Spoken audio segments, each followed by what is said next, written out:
You're listening to the Adventure Sports Podcast. Thanks for adventuring with us as we discover what incredible athletes and outdoor enthusiasts are doing all over the world. Now here's your host, Kurt Linville. Hey friends, thank you for listening to the Adventure Sports Podcast today. I am so excited about today's episode for multiple reasons. One is because of our amazing guest, Lisa Thompson. And Lisa is a world-renowned mountaineer. She has done the 7 summits. She has even climbed K2. She owns 2 businesses to help other people do likewise. And it's just going to be fantastic to hear from her and to hear how mountaineering literally changed the whole direction of her life. But before we go there, it is finally time for the announcement that I've been hinting about or promising for months now. You may recall that I've been saying this is an opportunity for the Adventure Sports Podcast family to make a very real and significant difference in the world. Let me explain a little bit. Back in 1993, yeah, I know, many of you weren't born yet. Back in 1993, I went to Africa. We took on second jobs, we saved our pennies, we bought airplane tickets, and we went to Kenya. And while we were there, we built a school. And we met the most amazing people and saw the most amazing landscapes. I fell in love with the land, the people, and even the wildlife. Africa is a magical, wonderful place, and if you ever get the opportunity, or make the opportunity, no matter how hard it is, to get there, get off the beaten path, and see what the real Africa is about, man, I highly, highly recommend it. One way that we got off the beaten path is we found a man who had a matatu, which was essentially a van that he could use as a taxi cab, and he agreed to drive us around for 5 weeks while we were there. His name was Joseph Kamani, ended up being a dear friend. What was wonderful about it is that his English was very good. Of course, he also spoke Kikuyu, and he spoke Swahili. So not only did he drive us around in his van, but he interpreted for us. We were working on building a school, but in addition to that, we toured all over Kenya. We went as far northwest as Homa Bay on Lake Victoria. We went as far southeast as Mombasa and Diani Beach, where we got to see the Indian Ocean.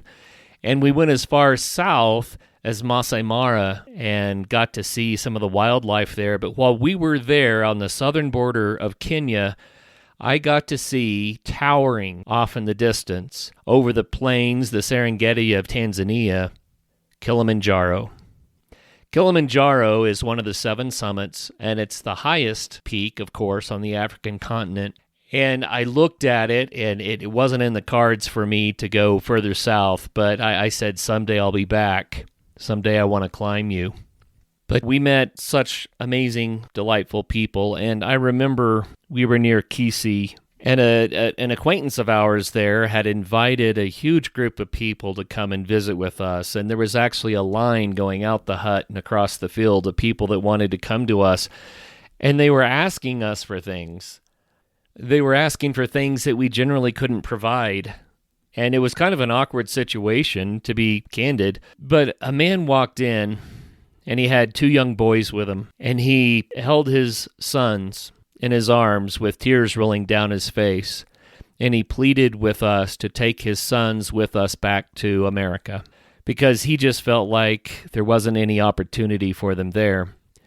It was heartbreaking to have to say no, that we couldn't, that we didn't have a way to do that, but it planted a seed in my heart.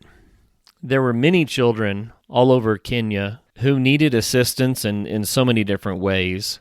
And since then, often matters have gotten worse. The AIDS epidemic ended up killing both parents of many, many families, and many children found themselves living on the streets alone. Also, the conflicts in Sudan drove many children south into Kenya and into other countries because the children were being conscripted into the armies where they were forced to commit atrocities in war. And so they escaped to other countries alone, orphaned by war. You know, every child living on the streets, starving, struggling, every child has his or her own story to tell. They all have their reason, they all have their background, but it doesn't change the fact of where they are and what they need. And I recently found out about an organization that decided to do something about this in a big way, and the organization is called We See Hope. It is a humanitarian organization originally out of the UK, but now they're also in the United States. And what they have done for many years now is raise money and go work with the local people in various African countries.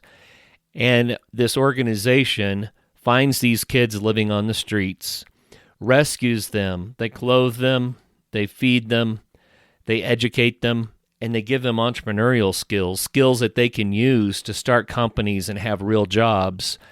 And believe it or not, this organization, We See Hope, has already worked with over 800,000 people in Africa. It's an amazing thing that they've done, rescuing children off the streets. And when I heard this story, I thought back to that father with tears rolling down his face. You could tell he loved his sons, but he also just didn't feel like he had a way to raise them where he was.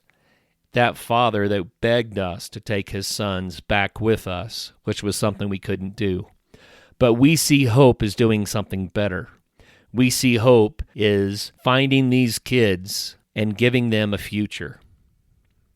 Now, the founder of We See Hope is Phil Wall, and I have hiked with Phil, and he's the real thing. I'm telling you, this man is genuine. His heart is as big as you can imagine, and his love for these children all across Africa is simply amazing. And he's also a big adventurer in his own right. I mean, he did an expedition to the North Pole, among other things. And I'm going to have Phil on the Adventure Sports podcast in the near future, and we're going to talk about all of his various adventures, but we're also going to talk about what he is doing with We See Hope in Africa. So, I've been saying the Adventure Sports podcast family has an opportunity to make a real significant difference in the world, and this is how. A group of men have decided to climb Kilimanjaro, and they're calling this Climbing for Change 2026. And they're each raising approximately $1 per foot of elevation. And Kilimanjaro is, it's 19,300 some odd feet, but we're calling it 20,000. So each and every person going on this hike is raising $20,000, and the goal is for 15 of us to reach the summit, which would raise $300,000 for We See Hope.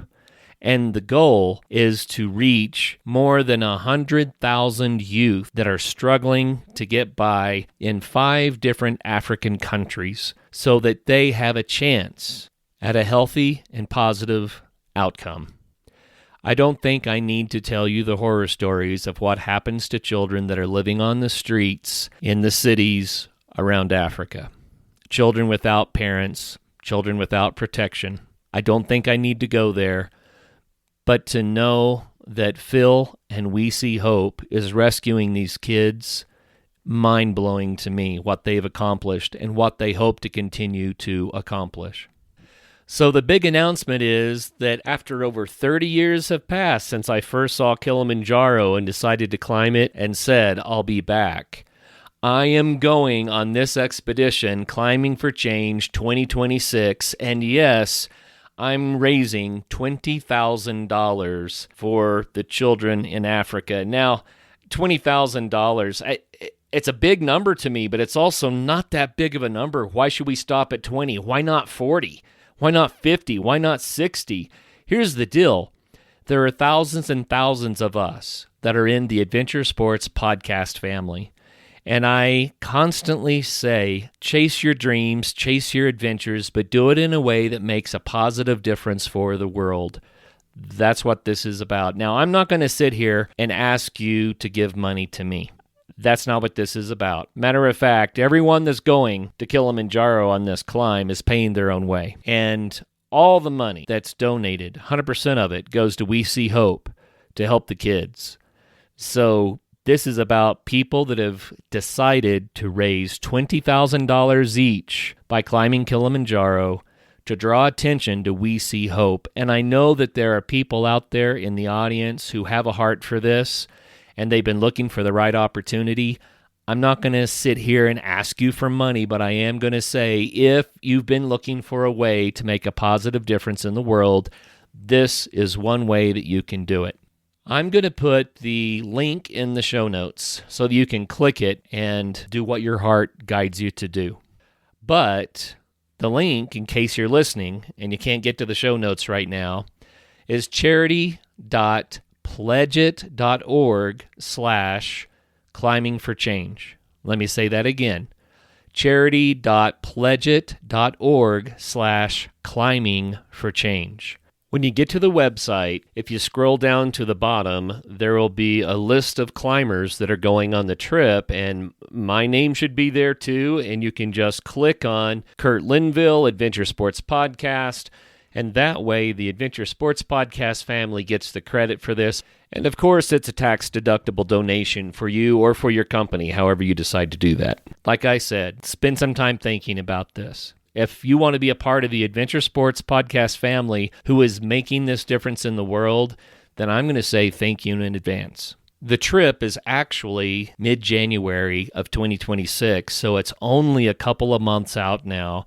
Time is very, very limited, and I think it would just be so amazing if the Adventure Sports Podcast family raised not only $20,000, but why not $40,000, $50,000, $60,000 to make a difference for these kids in Africa. We See Hope is doing an amazing thing there, helping these children, and I am so pleased that I can be a part of it. So once again, the URL, the link is charity.pledgeit.org/climbingforchange. That will be in the show notes. That's the big announcement. I'm going to Kilimanjaro after 30 years of dreaming about it. But more importantly, I'm doing it to help these kids in Africa that I met there when I was there over 30 years ago. There's one more aspect of this that I think is kind of interesting. I said over 30 years ago. There are no spring chickens going on this trip. The men that are going to climb Kilimanjaro are, well, hovering around 60 and above. The youngest going on the trip is, I believe, 45. The oldest is in his early 70s. Most of the crew are in their late 50s, 60s. So it's never too late to go chase your adventure, and it's never too late to make a big difference for the world. I'm going to take a recorder with me, so of course I can interview all these guys as we climb and give you a bit of a play-by-play on what it's like to actually be there climbing Kilimanjaro. And I'll make an episode out of that, so I can, in effect, take you with me on the climb. And you'll get to know the gentlemen who are doing this climb. And as you may have guessed, we all have our own unique set of challenges. And when you get to be in your 60s, it's not as easy as it was in your 20s. So, for instance, I have a injured foot that I've been going to a physical therapist for the last few months, trying to get the foot strong enough to actually make it up the mountain. And so I think there's going to be a lot of guys helping guys get there one way or another. There's going to be a little bit of, I'll just call it old guy drama, but that's all a part of it. These are men who decided, some of them against the odds, to go for it and try to make a difference. I have Lisa Thompson with us, and Lisa's a remarkable woman. She was a corporate executive, but in 2009, she summited Rainier, and it seems like that was a bit of a turning point in her life, and she became just an avid mountaineer at that point. She's done the 7 summits on the 7 continents, which we're going to talk about, but she is also an advocate for inclusivity in big mountain climbing or in mountaineering in general, trying to get greater variety and diversity of people involved, and we're going to talk about that. She also is the founder of Alpine Athletics, which helps to train people to be mountaineers, and she recently purchased a company called Mountain Madness, which is a guiding company, so she's the owner of that. Lisa, welcome to the program. Thanks, Kurt. It's great to be here. I just barely hit a couple of highlights. Can you maybe give us the elevator version of who Lisa Thompson is with all of this stuff? Yeah, I will definitely try. So I'm my passion is mountaineering and sharing the mountains and wild places with other people. That has been very transformative for me. But I didn't grow up dreaming about mountaineering. I wasn't even really very athletic. I grew up in Illinois in the middle of the country, and my family, wasn't very adventurous. And it wasn't until I moved to Seattle for work in 2005 that I started to be aware of the mountains. Of course, here the Cascade and the Olympics are all around us, and climbing and I would just say adventuring in general is a big part of the culture in Seattle. And so, I, from the Midwest, walk into the office in Seattle, and all of my peers would often climb on the weekends, and they never asked me to go with them. And not that they were like intentionally excluding me, but I think it just didn't occur to them that this girl from the Midwest would want to go climbing on the weekends. Right. And so that, of course, frustrated me. And at that point, I'm in my late 20s. I didn't have the courage to say to them, like, hey, how about I join you some weekend? So I just got mad about it. And I decided I would go climb my own mountains. I had no idea, of course, what that meant. The highest point in my home state is 100 feet above sea level, so I had no point of reference. And started hiking in the Cascades, and I remember the first time I went on a significant hike, which was called Mount Pilchuck. I called my father in Illinois, and I was like, Dad, I just climbed a mountain. And of course, it's like a 2-hour hike or something, but just to put it in wonderful perspective. And then shortly after that, I climbed Rainier, and there was something. You're exactly right, Kurt, that was a very pivotal point in my life, because there was something about being on that climb that really just resonated with me. I loved the fact that I could work hard and accomplish something that at the beginning I thought, there's no way I can do this. It took me 2 attempts to summit Rainier, and there was just something about this combination of physical effort plus mental challenge that really, really spoke to me, and I knew I wanted to do more of it. Again, no idea that it would be, become my vocation and how I spend 90% of my time. But I remember descending Rainier after summiting, and, of course, you're just full of excitement and, adrenaline. And I spoke to the guide, and I said, what do I climb next? What do I do, And she said, well, there's this thing called the 7 Summits. And I was like, great, I'll do it. Of course, wow. I didn't know what that meant. I knew nothing about it. I had no friends that were mountaineers at that point, but very slowly started to just, climb more in the Cascades. I hired a coach, and they became projects for me every year to start climbing. Of course, we'll get into where that led, but that was really the genesis of me starting to build my life around the mountains and adventuring. That's fascinating. To go from, okay, I climbed my first 14er, I would assume, right? I climbed my first 14er. Now I'm going to do the 7 summits. But it was I was just naive. That's awesome. And I think part of that was born out of, I had no point of reference. So, I was so new to this whole idea. I didn't even know that I should pursue stepping stones on my way to doing that. I just was all in. Well, you know what? We probably have some new listeners out there who may not know what the 7 summits are. So let's explain that. Fill us in. Yeah, so the 7 summits refer to the highest point on every continent. And in the 80s, a couple of mountaineers thought it would be really cool to climb all of them. And so that just became this sort of goal or conquest for mountaineers to summit all of them.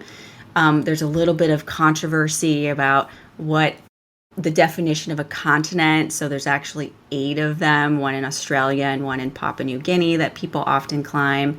And, there's nothing, of course, that includes Everest, which I think is sort of the big, when I go to dinner parties, people want to know if I've climbed Everest. And it's interesting to me because there are so many mountains that are more difficult to climb. but there's obviously a lot of cachet associated with climbing the highest peak on Earth. Absolutely. And I tell you what impresses me far more, even though Everest is impressive, you climbed K2. That's right. The bad boy. Yes, which is what I want to say to that dinner party person when they're like, did you climb Everest? I'm like, yeah, but I climbed this other mountain that was like way more difficult. And they're like, yeah, but did you see any dead bodies on Everest? And I'm like, oh, okay, we'll go with this.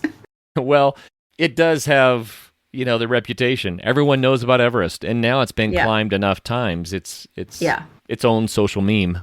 Yeah. So, but really, when you bring up K2, a lot of people know that K2. They've heard of it. There was a movie K2. We've had some exposure, but a lot of people don't realize what K2 is all about. So, tell us, what is K2 all about? I mean, to put it in perspective, Everest is like high school football, and K2 is like the Super Bowl.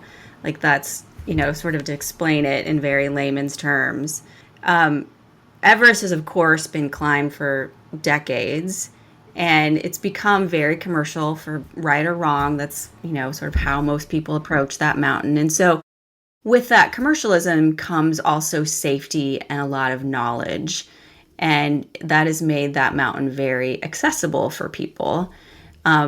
Price tag aside, but just, considering the climbing itself, we've figured out how to climb Everest pretty safely. And the success rate has continued to increase, and the number of fatalities has continued to decrease. Whereas K2, which is the second highest mountain in the world, is in Pakistan. It's on the border between Pakistan and China. And it's 28,251 feet, so just slightly shorter than Everest. For a long time, that difference in height led my family, again from the Midwest, to believe that meant K2 was easier than Everest. Like they just equated the highest mountain with the most difficulty. And so I let them sort of believe that for a long time. But K2, where it is geographically is challenging. It's much more remote. There are commercial helicopter operations on Everest that will pick you up from very high on the mountain and whisk you off to safety. That doesn't exist in Pakistan. If you're the farthest you'll probably ever be from definitive health care if you need it. Those helicopters are operated by the Pakistani army. It's also just there's so much more objective hazard. So things like rockfall and avalanches on K2 than on Everest. This year in particular, because it was very dry in the Karakoram range that K2 was in, there was just so much rockfall. It made the mountain very, very hazardous and saw very few summits. So all of those things combine to make K2 much more dangerous than climbing Everest. Wow. Lisa, it's interesting. I remember, I don't want to age myself because I'm only 23. It was over 30 years ago, but I remember the statistic that was popular at the time was that if you try to climb Everest, then a lot of people didn't succeed, but those that summited, a third of them died on the way down. Mm-hmm. That's what Everest used to be. But like you said, it's been figured out. Right, exactly. Right? It's been figured out, and it's much, not that any mountain like that is safe, but it's much more doable than it once was. But K2 just doesn't have that yet. Right. It doesn't have that yet. And, there's a part of me that doesn't want it to ever get to that level of really being tamed. Right. I want it to remain wild and really challenging. It has gotten more popular in recent years. And, there have been some fatalities, some, very well-publicized fatalities on that mountain. A lot more people are guiding it commercially than used to. And so it has changed in the past 5 years, certainly since I climbed it in 2018. But I don't know that it will ever be sort of as accessible as Everest. And my vote would be that we, still keep it sort of wild and austere and difficult. This is a silly example, but one of the 14ers in Colorado is Bierstadt. And yeah, I've done that one. Yes, congratulations. When I climbed Bierstadt the first time, it was a wild mountain. And there's I don't know how far it is. It feels like forever, probably a couple of miles of of willow thickets that you Yeah. had to find your way through, and there was no established trail, and it was easy to twist an ankle, step in a hole up to your hip, that Yep. kind of thing. It Yep. was wet. Matter of fact, people would carry 2 pairs of boots, one to get through the willows and then the other to put on so they could summit. And it's not a difficult 14er, but everyone knew it because of the willows. And they felt like they accomplished something besides just climbing a tall mountain. And then the last time I saw it, they've created a boardwalk, so now you can just you can skip along. It's like, Yeah, when I climbed right. it I mean, a few years ago, that's how it was. it's just like a river walk. You can just skip along on the boards, and you're above the willows. And I thought, oh, well, wait a minute, it's not really as interesting anymore. Yeah. But it probably is environmentally a little better, right? I'm To sure. keep people from Yeah. trampling 1,000 different paths. But that does happen when a mountain is tamed. And a lot of the 14ers in Colorado have been tamed. And it's one of the reasons why I started climbing 13ers.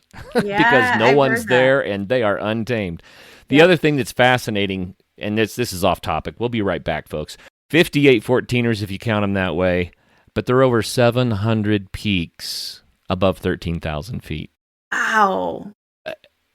Climbing the 58 14ers is a definite accomplishment, but if you start doing the 13ers, they just go on and on and on. And it's kind of like you just illustrated. So we have Everest at 29 and some change, and we have K2 at 28 and some change. We're talking about 1,000 feet. Yeah. Not a real difference. And when you climb a 13er, a lot of them are 13.9.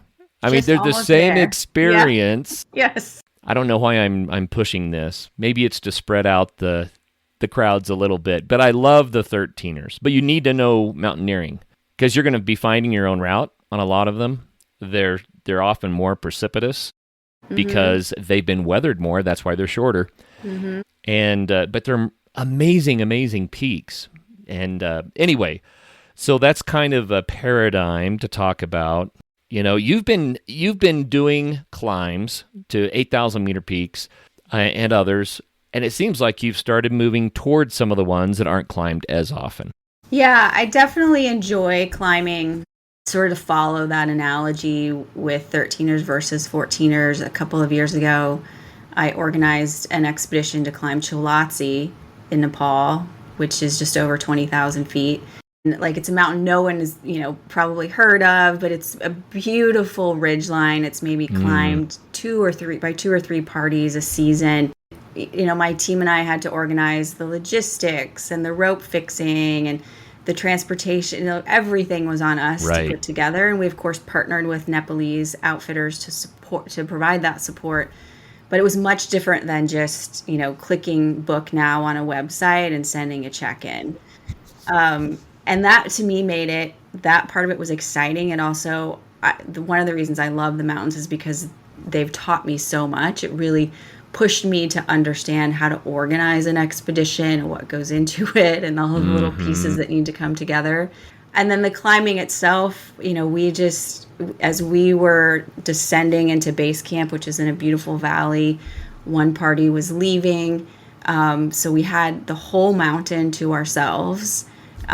Literally no one else was on it. And we could look across the valley and see Amida Blam and Everest and, all these other very well-known peaks. And think there's hundreds of people on those peaks right now. And we're, this group of 4 sitting on this gorgeous ridge overlooking everything. And that will always be one of my favorite climbs, I think, because it was off the beaten path.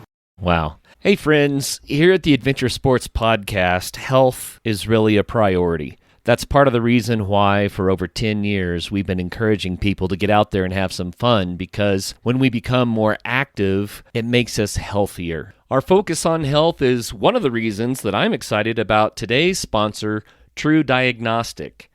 Did you know that your calendar age doesn't always match how old your body truly is?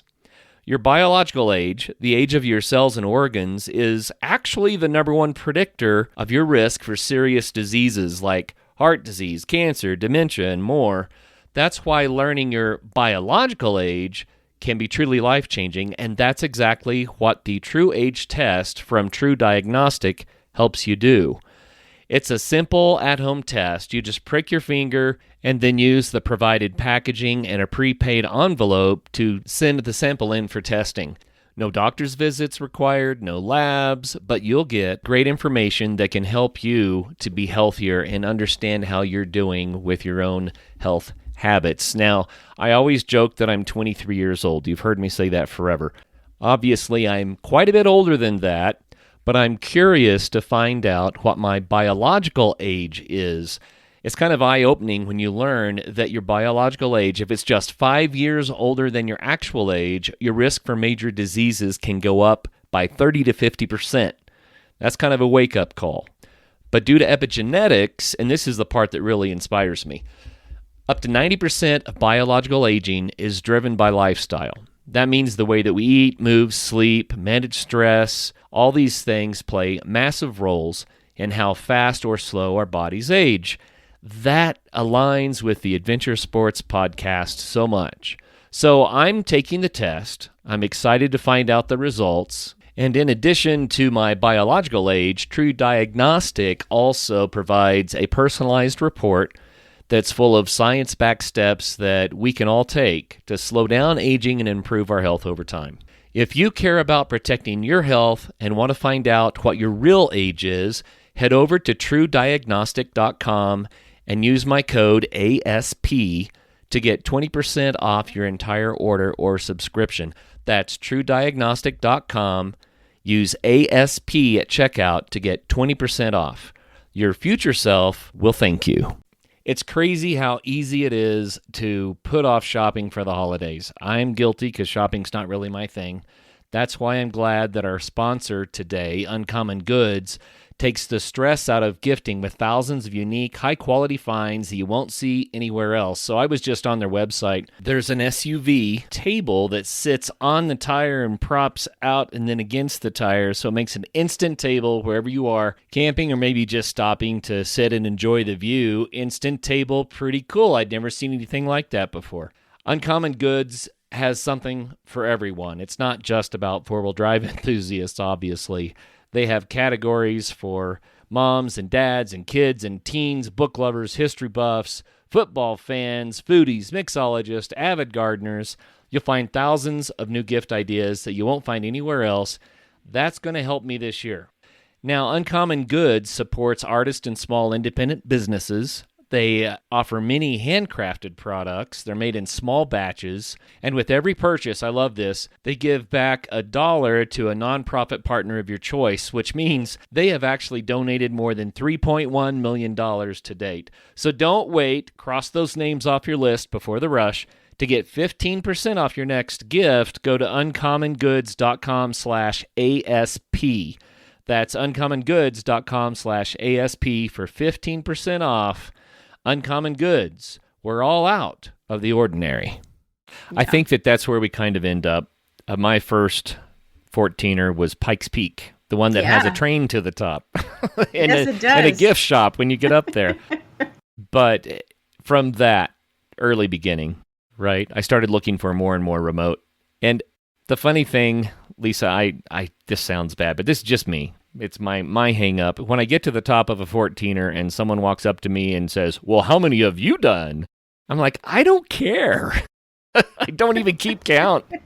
I mean, I finally the other day someone asked, and I actually went through and checked things off, and I realized, well, I've summited more of the 14ers than there are 14ers, but I've still not climbed them all. But the point of all of that is that some people like to check lists. For sure. Check boxes. Yep. They like to keep the numbers and the scores. And I say more power to you, but that's not me.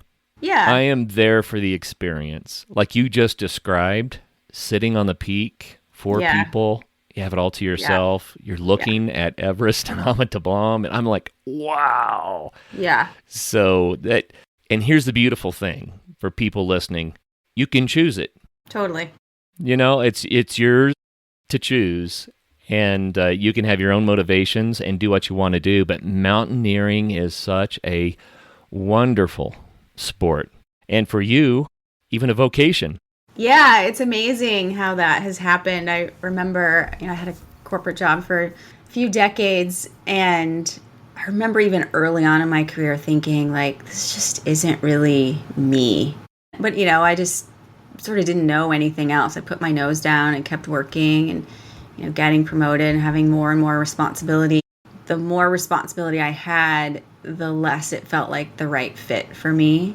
And when I was preparing to climb in the Himalaya for the first time, I hired a mountaineering coach to help me get ready. And I remember thinking, man, his job is just so cool. He gets to work from anywhere and just help people get ready and talk about mountains all day.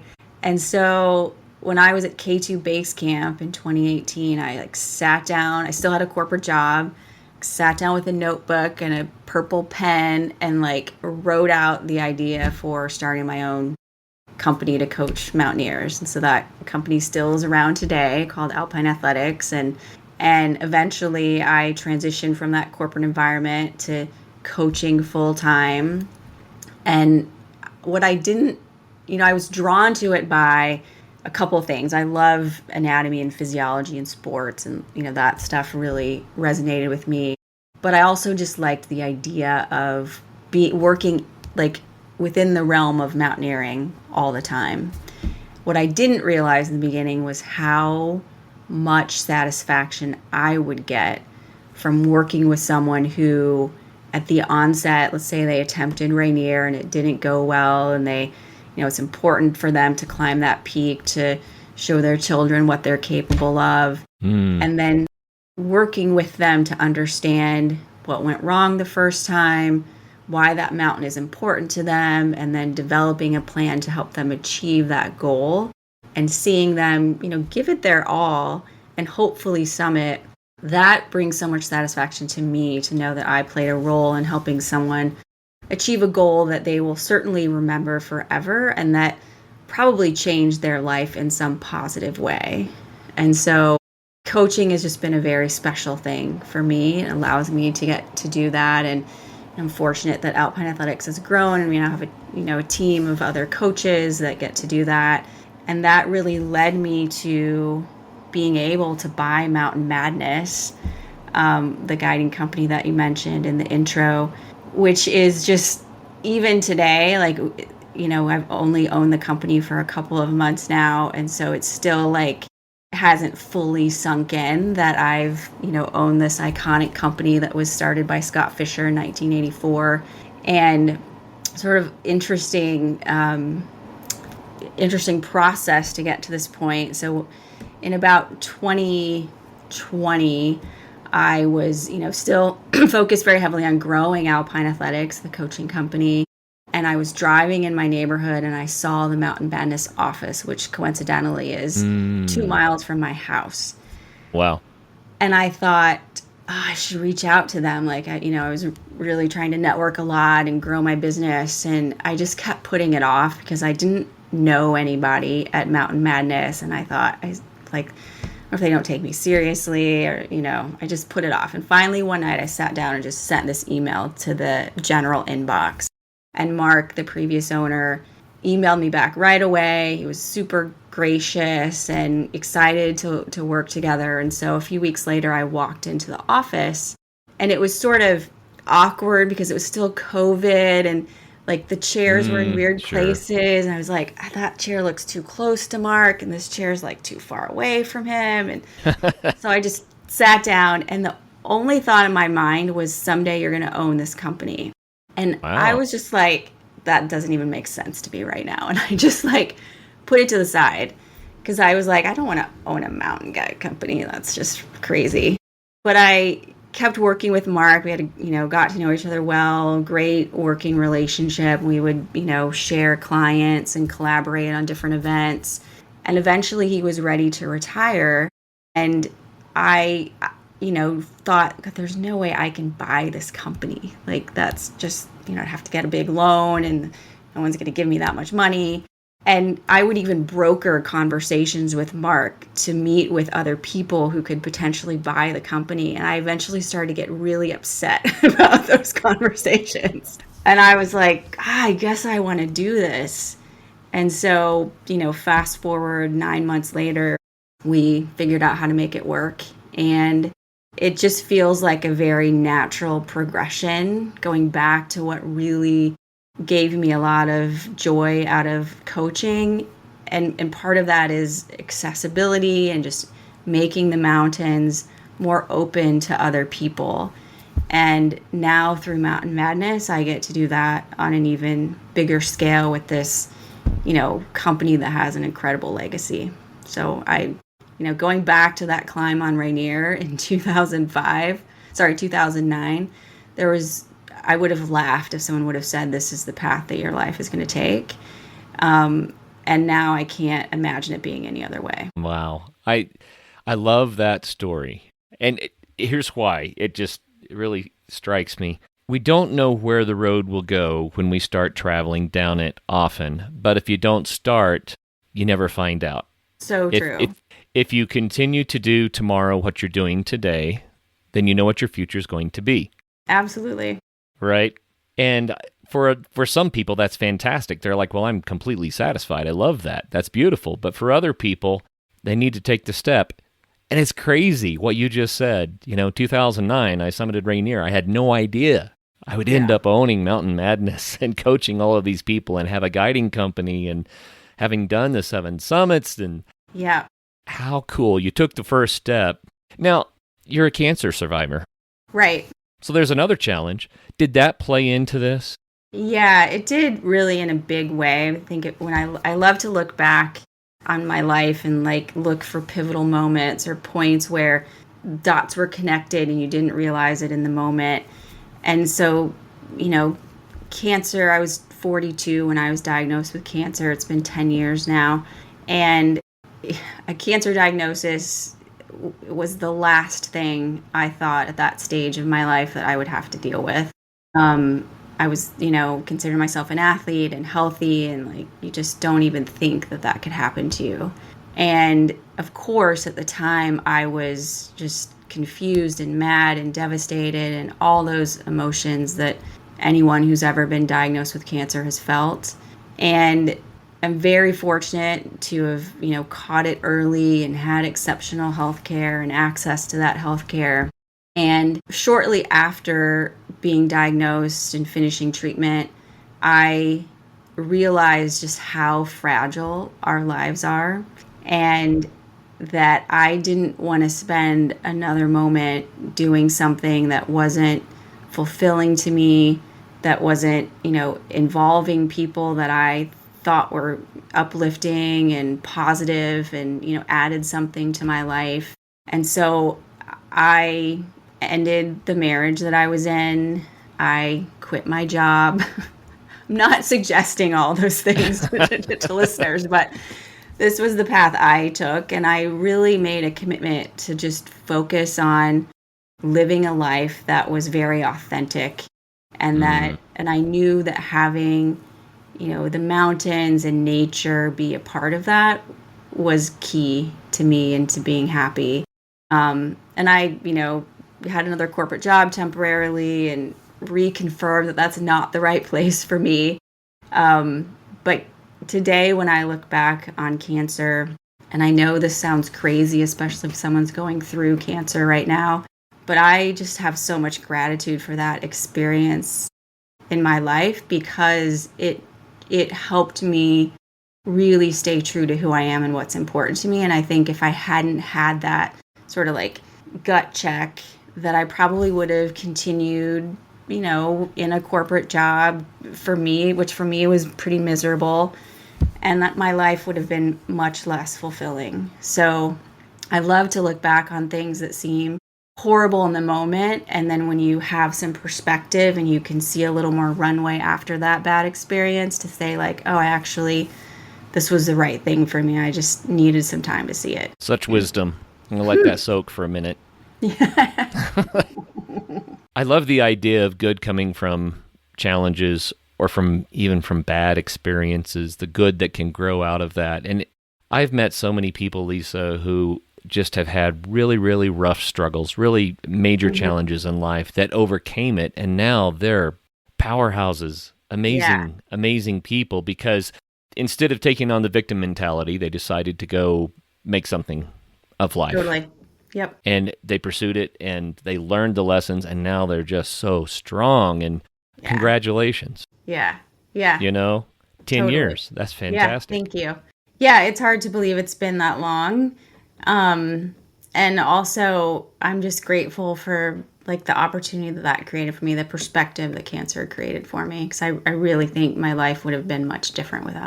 So you wrote a book, and I have not read the book, but Oh, the well, I'll have to book, send you a copy. yeah, that would be great. It's called Finding Elevation, and it is Yep. about K2, but it also, I think, includes some of this cancer story, right? Yeah, it really talks about, my matriculation as a fledgling mountaineer, as a, woman from the Midwest, and how mountains became more and more important to me, and how that was really challenged by cancer. I really felt like, mountains at that point had become part of my identity, and I felt like cancer threatened to take that away from me.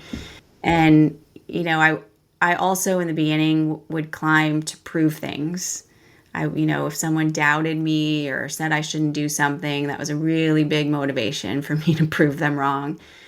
And early on, mountains were, very demonstrative, right? Like, I did this. People can look at that peak and look at you, and like, you can't take that away from me that I accomplished standing on Right. top of there. And I'm proud of how I climbed. And eventually, and this coincided with having cancer, I really took a look at everything that mountains and nature had taught me and realized that it wasn't about proving anything anymore, that it was about the lessons and the growth and the, personal understanding that came from challenging myself in the mountains.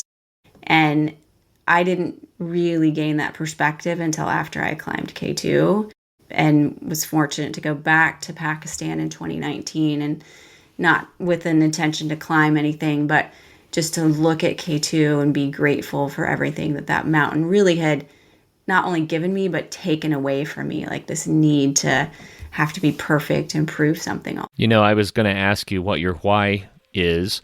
You just told us what your why was and how it changed, so you kind of answered the question, but I love it.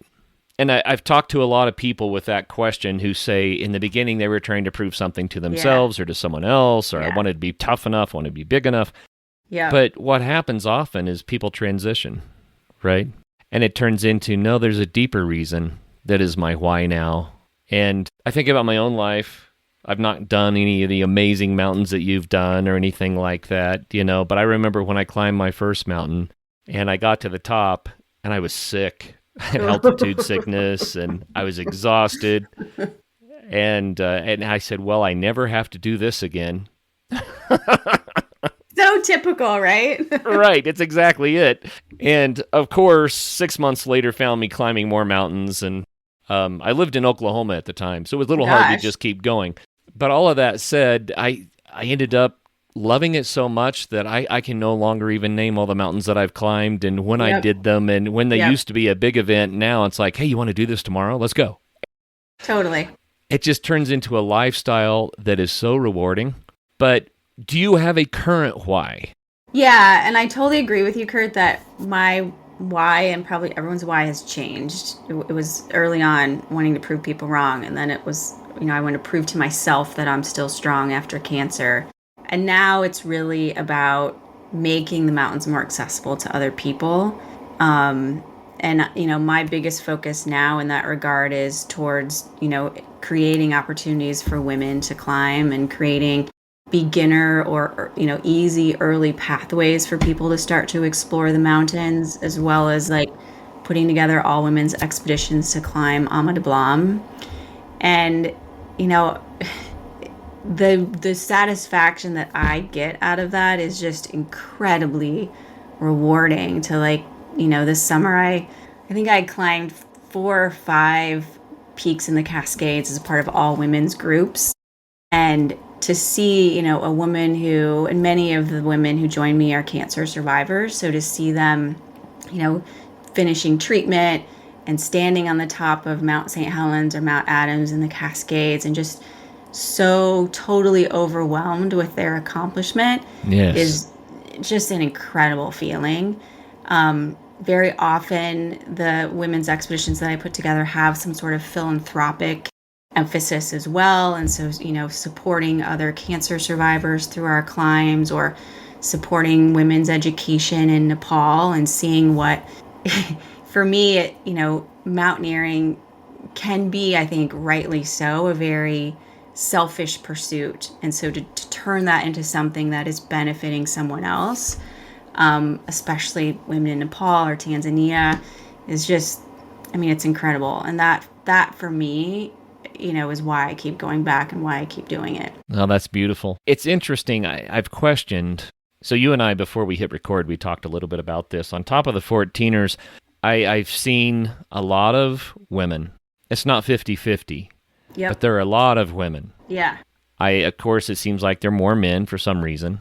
And I've questioned, well, I don't really understand why. No one's saying you can't climb. Mm-hmm. But maybe there's a perception, perhaps, that this is a man's sport and I'm trying to do the man's sport. And I don't think that's necessary. That's kind of a ridiculous way to look at it.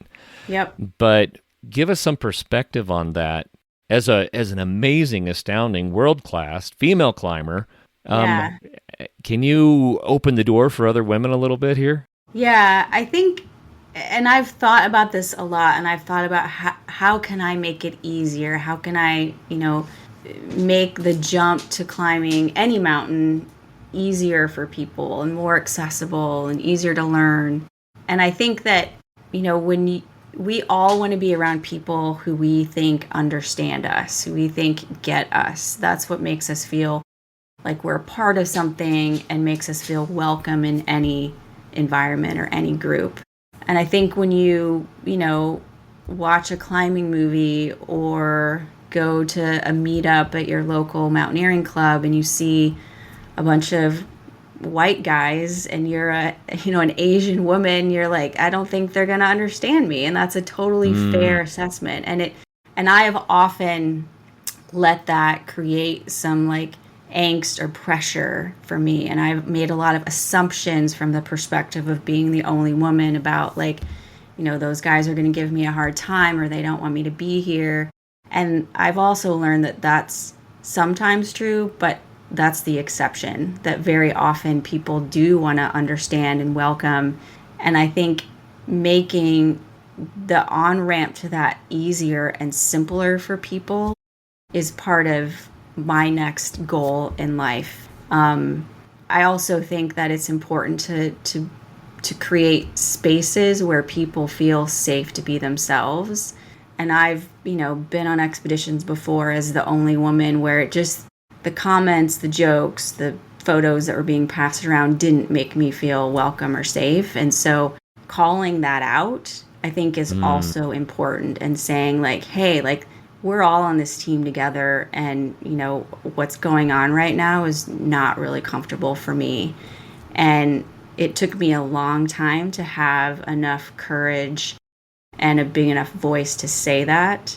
And my hope is that, people realize the sort of vibe we're putting out in a group setting and how that might come across to other people, and work to make it inclusive for everybody else. I want, as an aside, just to address the physical differences a little bit, because I've had the pleasure of interviewing so many female climbers, and especially technical rock climbers. Yeah. And people like to say, well, women aren't as strong. No, that's not true.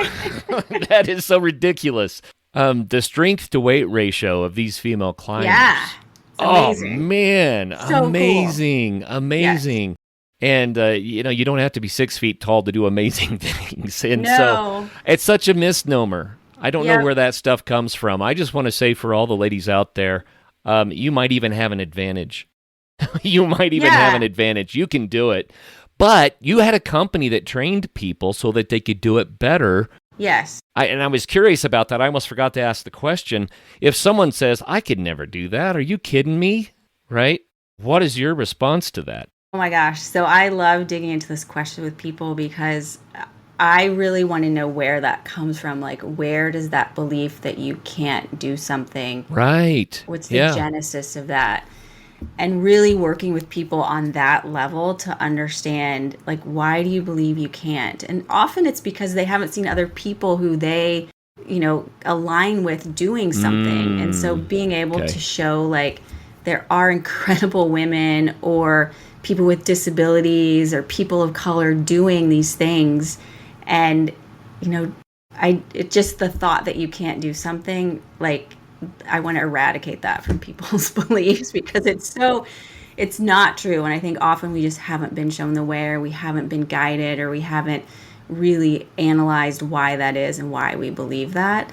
And being able to overcome that is just, it unlocks so many things for people's lives.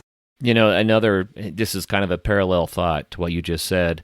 I've been so blessed to talk to so many amazing people like you. It's just been really, really fun for me. But one thing that I've gathered is that sometimes people need an audacious goal to get out of the hole that they are in, and it has to be one of these, I don't think I could do that goals. Totally. And visited with cancer survivors especially, it's like, well, I'm trying to beat cancer. Well, now you're just thinking about having cancer all the time. So sometimes you need a bigger goal. It's like, yeah, I'm going to beat cancer, but I'm going to go climb. I'm going to go trek. I'm going to go do the thing that I never thought I could do. So it's not about the cancer anymore. I'm going to do something so much bigger. Yeah. And having that dream, gives you something to hope for. It's everything. Everything. And I just really want to encourage people out there to dream a bigger dream. Yeah. I was fortunate to coach a woman who summited Everest when she was 17. And when I started coaching her, she was 15. And I thought, I don't know how this is going to go. Like, I remember when I was 15. And she of course, is incredibly articulate and focused and driven and kind. And I was talking to her after she summited Everest, and she said, someone else had told her this, but I'll attribute the quote to her, that if your goal isn't scary, it's not big enough. And I thought, wow, this is this girl who's 17, I'm 52, telling me something that like is so true in life, that we need something. It doesn't have to be climbing Everest. It could be trekking to Nepal for the first time, or climbing at your local crag, or showing up at a mountaineering club, or like just exploring nature in a part of the world that you're curious about. Like any of those things, if they're big goals, they can get us through, like you said, Kurt, those difficult times in our life. But also they're so broadening and expanding and just teach us so much about what we're capable of, that I find we keep like, and this can be bad too, but what's the next thing, right? Like I just learned so much about what I'm capable of, and it was so much more than I thought. How do I keep that going so that I keep growing and expanding? What would you say to the person, excuse me, what would you say to the person who they have a fitness challenge, I'll just put it that way. Yeah. And they think, well, this sounds great, but, Yep. And I think what can happen, Lisa, is they hear about someone who's doing the amazing big thing, and it seems so far out of reach. Yep. And I think maybe choosing an appropriate goal that's just as much of a challenge for wherever you are in life, it takes you to that next level, and then you can choose the next goal. But since you have helped people train for all of these things, what recommendations do you have? Yeah. So my advice is to pick something that's challenging, that scares you just a little bit. And if that feels like a multi-year goal, a multi-step goal, then think about what are the skills or experiences or mindset shifts that I need for that big, audacious goal? And how can I start to develop those skills or work on those things with something that's a little bit smaller? And never losing sight. Like I put a picture of K2 years before I climbed it on the treadmill in my home gym. And I thought about, okay, I need some experience on really unstable rock. How am I going to get that? And I need to go on an expedition, and all these things I need to work on to be ready for that big goal. And as I was doing those other little things, yes, those became stepping stones, but I was doing them so I could summit K2. And I looked at it as one continuous project, not as these separate, this is a mountain I'm going to climb, and then I'm going to go climb this mountain. I was climbing all those mountains so that someday I could climb K2. So never losing sight of that big goal that scares you just a little bit. Wow. I love it. I love it. And I'm going to throw on top of that, maybe compare yourself to others a little less. Yes. Thank you for saying that. I think that's so true. And, we, take a typical commercial climb or expedition, right? Right. It's human nature. We meet the team for the first time. We're sizing each other up. We're thinking, this person's going to be weak. This person looks strong. This person is whatever. And it's not about that. As hard as it is to try to not think that way, it's really about you and that goal, or you and that mountain, or you and that trail. It's not about what anyone else is doing. And I've seen so many people get caught up on competing or trying to prove something to other people. And at the end of the day, that doesn't matter. You're not going to come home and be like, yeah, but I made it to Camp 2 faster than my teammates. It's not, right. Who cares? Like, no one's going to remember that. What you're going to remember is the experience you had along the way and what you learned about yourself and other people, and just being in, these beautiful natural places. Well, and I've interviewed a lot of people as well who they want to do something in a way that no one's ever done it before. Right. So they can be a first, or they want to do it faster, or they want to do it. And I am not opposed to that at all. Sometimes it's really fun. Yep. But at the end of the day, as soon as you do it a new way, someone's going to come along and do it that way faster than you did. And I mean, if your goal is to be the best, well, that's fantastic. But just understand someone else is going to replace that very quickly. And those goals can be motivating, but especially for people who are just getting started, I want to say, when you reach a goal, a personal challenge that for other people who've been doing it for years and years and years, if you start comparing yourself to them, then you'll get down on yourself about your accomplishment. But that's not the way to think of it. It's like, no, I did this. This is my thing. Right. That was hard, and I didn't think I could, and I did it. Right. And if you lean into that and celebrate all those little accomplishments along the way, then it'll get easier to do bigger and bigger things. But you don't even have to. And just enjoy it. Yeah. And the reward, I think, is so much greater when it's something that you're doing for you, as opposed to trying to beat someone else or do something for the first time. And I mean, I've gotten caught up in that as well. And I've learned that the reward is so much sweeter when it's something that's important to me.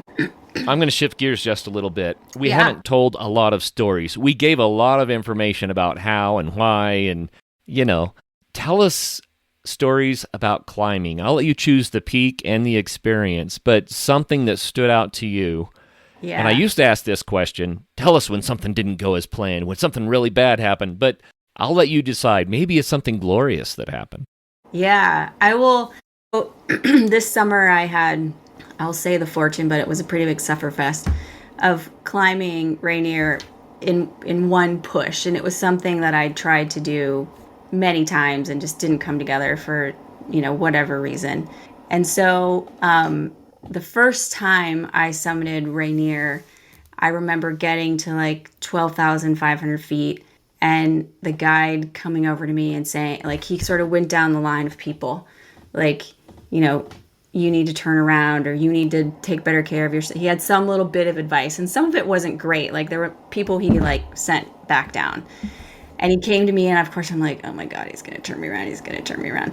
And he was like, you're going to the top. And I was like, and it was one of the first times that I really felt capable, that I really felt like seen and understood, and that I had, really accomplished something. And so then this summer, being able to go back, almost 20 years later, and summit that mountain in one push as a 52-year-old woman, I will also say with a 25-year-old guy, so like someone half my age, was super, super rewarding. And to think about, it was a very full circle moment this summer, because I just thought about the first time I'd even, for those of you not familiar with Mount Rainier, there's a, sort of a popular point on the mountain called Camp Muir, named after John Muir. And above that, you have to have a permit to climb. And so many people go to Camp Muir just as a day outing. And so to think about everything that I had learned in the past 18 years about climbing, from like that first climb, I had this ridiculously heavy purple backpack. I probably had like a full jar of peanut butter in it, and like just a hair dryer, like dumb things that like I had no idea. Right. Sure. And then, now to get up there and, half the time, and then have the strength and energy and knowledge to keep going and climb all night and make it to the summit and back was a really rewarding, full, sort of connecting all the dots experience for me.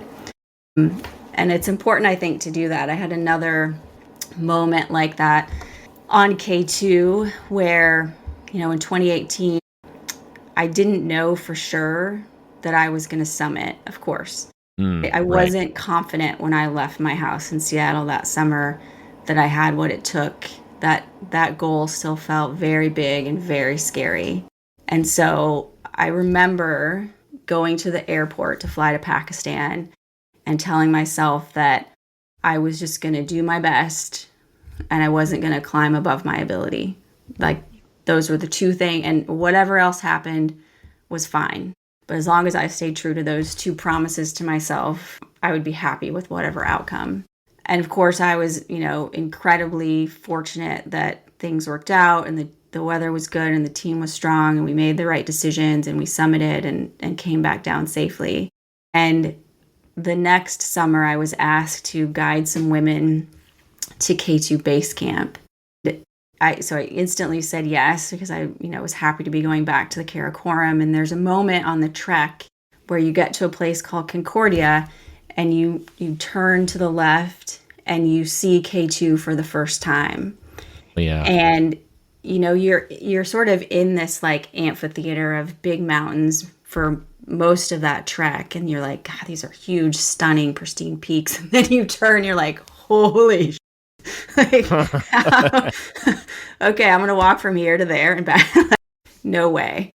And I remember that moment in 2019, the year after I summited, and I was fortunate to be with some of the Pakistanis and the Nepalese climbers that I had summited with, and standing there and just looking at that mountain and being so overwhelmed and grateful for not just the fact that everything was safe, but like everything that I had learned in the past year and getting ready to climb K2. And so those full circle moments are really special for me. Yeah, really important. That's neat. I think you're the first person to answer that type of question that way. It's the full circle moments. I love that. Yeah. And I can see that too. I think that matters. So in your own life, you're very, very accomplished now. How did it change you as a person and even your own perception of yourself to have done these things? Yeah, it's still sometimes, when I speak often in corporate settings and when someone comes up to me after and they say, you're so inspiring, I feel like, oh my God, like, no, I'm just me. Yeah. Yeah. And so I'm still not 100% comfortable with that because it feels very weird, but I'm also embracing it and realizing that I have the opportunity to show people what's possible. And what I will say to people is that we all have that opportunity. It doesn't just come with writing a book or standing on a stage or climbing a really difficult mountain. Like in our circles, in our, work life, interactions with children, whatever it is, like we all have that capability. And I think I forget that sometimes, and I'm sure we all do from time to time. We get bogged down in our own stuff and we forget that we have this opportunity to positively impact and inspire other people. I love that. And I think that's a perfect place to wrap up too. Perfect. That was wonderful. Lisa, thank you so much for your time and for sharing all of this. And my pleasure. Well, let's go over all the how to find you. So the book is Finding Elevation. That's Amazon? Right. Do you have Amazon, a preferred place? My website, any place where you buy a book. And you have multiple websites. We have lisaclimbs.com, Yep. and you have alpineathletics.net, Yep. And then what about Mountain Madness? And so it's mountainmadness.com. .com. Yep. Okay. And what did I miss? That's it. That's enough websites.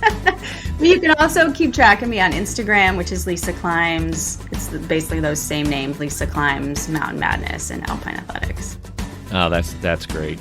Well, thank you very much for inspiring us. And, you know, there's so many, it almost gets trite. There's so many paradigms about climbing mountains, but yeah, I just want to say, I think you would agree with this. It's the real deal.